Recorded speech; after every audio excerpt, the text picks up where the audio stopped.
دھواں، چیخیں، گمسان کا رن۔ رانا سانگا زخمی ہوا، بے ہوش ہو کر میدان سے نکالا گیا۔ راجپوت اتحاد ٹوٹ چکا تھا۔ بابر کی دوسری بڑی فتح تاریخ میں درج ہو چکی تھی۔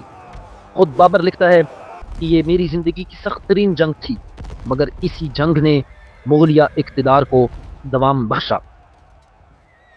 رانا سانگا کی شکست کے بعد اگرچہ راجپوت سرداروں کا زور ٹوٹ چکا تھا، البتہ کچھ سردار ایسے موجود تھے جو ابھی تک بغاوت کر رہے تھے۔ میدانی راؤ نے چاندیری کے قلعے میں خود کو محفوظ کر کے بابر کے خلاف علم بغاوت بلند کر دیا۔ چنانچہ بابر نے بغیر وقت ضائع کیے جنوری 1528 میں چاندیری کا محاصرہ کیا۔ شدید مزاحمت کے بعد بابری سپاہیوں نے اپنی توپوں کا درست استعمال کرتے ہوئے قلعے کو فتح کر لیا۔ میدانی راؤ ہار گیا اور شمالی ہند میں راجپوت مزاحمت کا آخری ٹمٹماتا چراغ بھی بجھ چکا تھا۔ 4 برس 4 عظیم جنگیں، پانی پت، خانوا، چاندریری اور گھاگرا۔ 1526 سے 1529 تک بابر نے مسلسل جنگی مہمات کے ذریعے سے دہلی، آگرہ، اودھ، بہار، بنگال، ان تمام علاقوں پر ایک نئی سلطنت قائم کر دی، جس سلطنت نے ہندوستان کی ایک نئی تاریخ رقم کی۔ مسلسل جنگوں کے ذریعے جہاں بابر کا جسم تھکنے لگا تھا، وہیں قسمت نے اسے ایک اور آزمائش میں ڈال دیا، ایک باپ کی آزمائش۔ آگرہ کے محل میں ہمایوں، اس کا بڑا بیٹا، سخت بیمار ہو گیا۔ علاج ناکام، حکیم مایوس اور ایک باپ بے بس۔ کہتے ہیں محبت وہ قوت ہے جو انسان کو خود اپنی جان دینے پر بھی راضی کر دیتی ہے۔ چنانچہ بابر نے بھی یہی فیصلہ کر لیا کہ اگر زندگی دینی ہے تو اپنے بیٹے کی محبت میں۔ اس نے اپنے مخصوص عقیدے کے مطابق ہمایوں کے بستر کے گرد 3 چکر لگائے اور دل کی گہرائیوں سے دعا مانگی، اے خداوند عالم، اگر زندگی کسی کی قربانی سے مل سکتی ہے تو میری جان لے لے اور میرے بیٹے کو بچا لے۔ مورخین لکھتے ہیں جس دن بابر نے یہ دعا مانگی، اسی دن ہمایوں کی سانسیں سنبھلنے لگی اور بابر خود بیمار پڑ گیا۔ چند ہی دنوں میں بیٹا صحت یاب ہو گیا، مگر باپ اب مسلسل کمزور پر کمزور ہوتا جا رہا تھا۔ بابر نے اپنے جان سے پیارے بیٹے کے لیے اپنی زندگی قربان کر دی، خاموشی سے، بغیر بتائے۔ بابر کی حالت اب روز بروز بگڑتی جا رہی تھی، مگر وہ ایک فاتح تھا، آخری لمحے تک سنجیدہ اور پرعزم۔ اس نے تمام وزراء، امراء کو جمع کر کے وصیت کی، میرے بعد میرا فرزند ہمایوں بادشاہ ہوگا، اس کی اطاعت کرنا اور سلطنت کو قائم رکھنا۔ ہمایوں سے کہا اپنے بھائیوں سے اور رعایا سے محبت سے پیش آنا، کیونکہ بادشاہت خدمت کا کام ہے، حکم کا نام نہیں۔ بابر کے بعد کچھ درباری سازشیں اٹھیں، مگر بابر کی نصیحت اور امراء کی وفاداری نے سب دبا دی۔ 26 دسمبر 1530 کو آگرہ کے محل میں عمر صرف 47 برس ظہیر الدین محمد بابر اس دنیا سے رخصت ہو گیا۔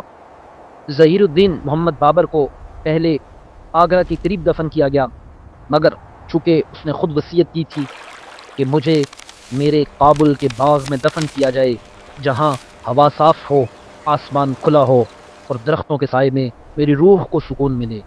چنانچہ چند برس کے بعد اس کی میت کو کابل منتقل کیا گیا، اس کے محبوب باغ میں جسے اس نے خود بنوایا تھا۔ آج وہی مقام باغ بابر کہلاتا ہے۔